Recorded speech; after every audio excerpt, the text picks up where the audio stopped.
Welcome back.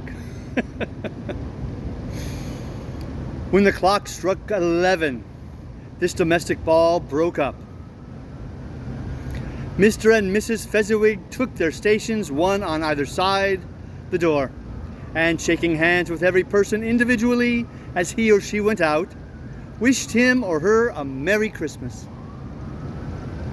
When everybody had retired but the two apprentices, they did the same to them, and thus the cheerful voices died away and the lads were left to their beds, which were under a counter in the back shop. During the whole of this time, Scrooge had acted like a man out of his wits. His heart and soul were in the scene and with his former self. He corroborated everything, remembered everything, enjoyed everything, and underwent the strangest agitation. It was not until now, when the bright faces of his former self and Dick were turned from them, that he remembered the ghost and became conscious that it was looking full upon him, while the light upon its head burnt very clear. "A small matter," said the ghost, "to make these silly folks so full of gratitude." "Small," echoed Scrooge. The spirit signed to him to listen to the two apprentices, who were pouring out their hearts in praise of Fezziwig, and when he had done so, said, "Why, it is not! He has spent but a few pounds of your mortal money, 3 or 4 perhaps. Is that so much that he deserves this praise?" "It isn't that," said Scrooge, heated by the remark, and speaking unconsciously like his former, not his latter self. "It isn't that, Spirit. He has the power to render us happy or unhappy, to make our service light or burdensome, a pleasure or a toil. Say that his power lies in words and looks, in things so slight and insignificant that it is impossible to add and count him up. What then?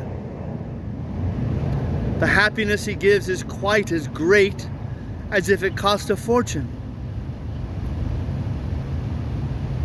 He felt the spirit's glance and stopped. "What is the matter?" asked the ghost. "Nothing particular," said Scrooge.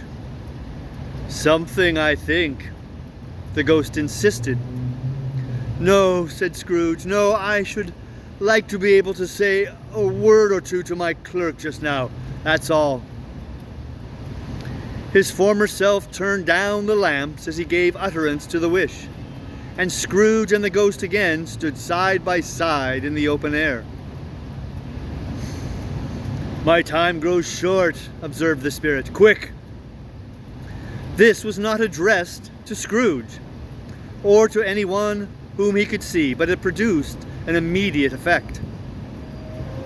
For again Scrooge saw himself. He was older now, a man in the prime of life. His face had not the harsh and rigid lines of later years, but it had begun to wear the signs of care and avarice. There was an eager, greedy, restless motion in the eye, which showed the passion that had taken root, and where the shadow of the growing tree would fall. He was not alone, but sat by the side of a fair young girl in a mourning dress, in whose eyes there were tears, which sparkled in the light that shone out of the ghost of Christmas past.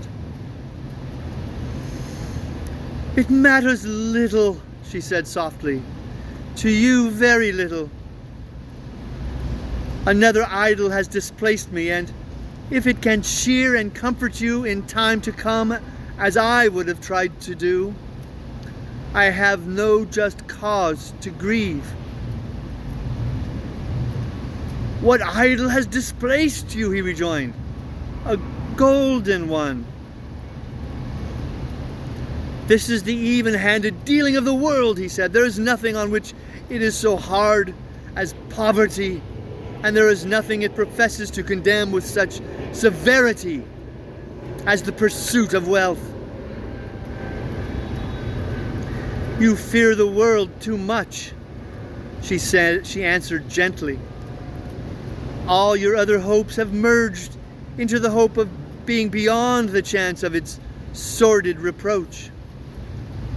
I have seen your nobler aspirations fall off, one by one, until the master passion, gain, engrosses you. Have I not? What then? He retorted. Even if I have grown so much wiser, what then? I am not changed towards you. She shook her head. Am I? Our contract is an old one. It was made when we were both poor and content to be so, until in good season we could improve our worldly fortune by our patient industry. You are changed. When it was made, you were another man. I was a boy, he said impatiently. Your own feeling tells you that you were not what you are, she returned. I am that which promised happiness when we were in one heart is fraught with misery now that we are two. How often and how keenly I have thought of this, I will not say. It is enough that I have thought of it and can release you. Have I ever sought release? In words, no, never. In what then? In a changed nature, in an altered spirit, in another atmosphere of life, another hope as its great end. In everything that made my love of any worth or value in your sight. If this had never been between us, said the girl, looking mildly, but with steadiness, upon him. Tell me, would you seek me out and try and win me now? Ah, no. He seemed to yield to the justice of this supposition in spite of himself. But he said with a struggle, You think not. I would gladly think otherwise if I could, she answered. Heaven knows, when I have learned a truth like this, I know how strong and irresistible it must be. But if you were free today, tomorrow, yesterday, can even I believe that you would choose a dowerless girl? You who, in your very confidence with her, weigh everything by gain. Or choosing her if for a moment you were false enough to your own guiding principle to do so? Do I not know that your repentance and regret would surely follow? I do, and I release you. With a full heart, for the love of him you once were. He was about to speak, but with her head turned from him, she resumed. You may, the memory of what is past half makes me hope you will, have pain in this. A very, very brief time, and you will dismiss the recollection of it gladly as an unprofitable dream from which it happened well that you awoke. May you be happy in the life you have chosen. She left him, and they parted. Spirit, said Scrooge, show me no more. Conduct me home. Why do you delight to torture me? One shadow more, exclaimed the ghost. No more, cried Scrooge. No more. I don't wish to see it. Show me no more. But the relentless ghost pinioned him in both his arms, and forced him to observe what happened next. They were in another scene and place, a room not very large or handsome, but full of comfort. Near to the winter fire sat a beautiful young girl, so like that last that Scrooge believed it was the same, until he saw her, now a comely matron, sitting opposite her daughter. The noise in this room was perfectly tumultuous, for there were more children there than Scrooge, in his agitated state of mind, could count. And unlike the celebrated herd in the poem, they were not 40 children conducting themselves like one, but every child was conducting itself like 40. The consequences were uproarious beyond belief, but no one seemed to care. On the contrary, the mother and daughter laughed heartily and enjoyed it very much, and the latter, soon beginning to mingle in the sports, got pillaged by the young brigands most ruthlessly. What would I not have given to be one of them? Though I never could have been so rude. No, no. I wouldn't for the wealth of all the world have crushed that braided hair and torn it down. And for the precious little shoe, I wouldn't have plucked it off. God bless my soul to save my life. As to measuring her waist in sport as they did, bold young brood, I couldn't have done it. I should have expected my arm to have grown round it for a punishment and never come straight again.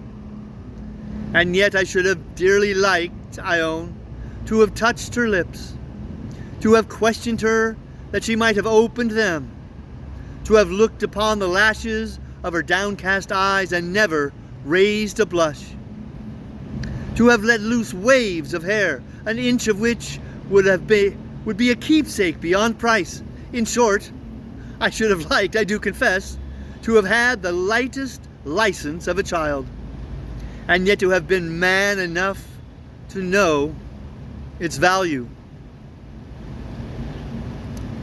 But now a knocking at the door was heard, and such a rush immediately ensued that she, with laughing face and plundered dress, was borne towards it in the center of a flushed and boisterous group, just in time to greet the father, who came home attended by a man laden with Christmas toys and presents.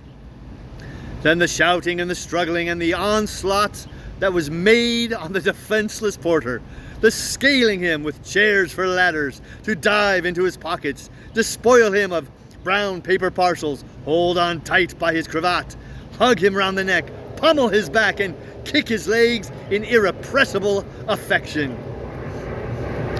The shouts of wonder and delight with which the development of every package was received, the terrible announcement that the baby had been taken in the act of putting a doll's frying pan into its mouth, and was more than suspected of having swallowed a fictitious turkey glued on a wooden platter. The immense relief of finding this a false alarm, the joy and gratitude and ecstasy, they are all indescribable alike. It is enough that by degrees the children and their emotions got out of the parlor, and by one stair at a time up to the top of the house, where they went to bed and so subsided. And now Scrooge looked on more attentively than ever, when the master of the house, having his daughter leaning fondly on him, sat down with her and her mother at his own fireside.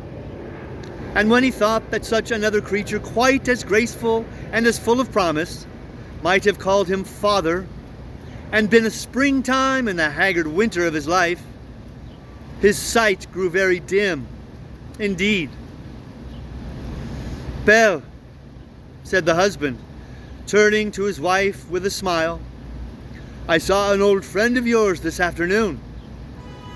Who was it? Guess. How can I, Tut? Don't I know? She added in the same breath, laughing as he laughed. Mr. Scrooge. Mr. Scrooge it was. I passed his office window, and as it was not shut up and he had a candle inside, I could scarcely help seeing him. His partner lies upon the point of death, I hear. And there he sat, alone. Quite alone in the world, I do believe. Spirit, said Scrooge in a broken voice, remove me from this place. I told you these were shadows of the things that have been, said the ghost.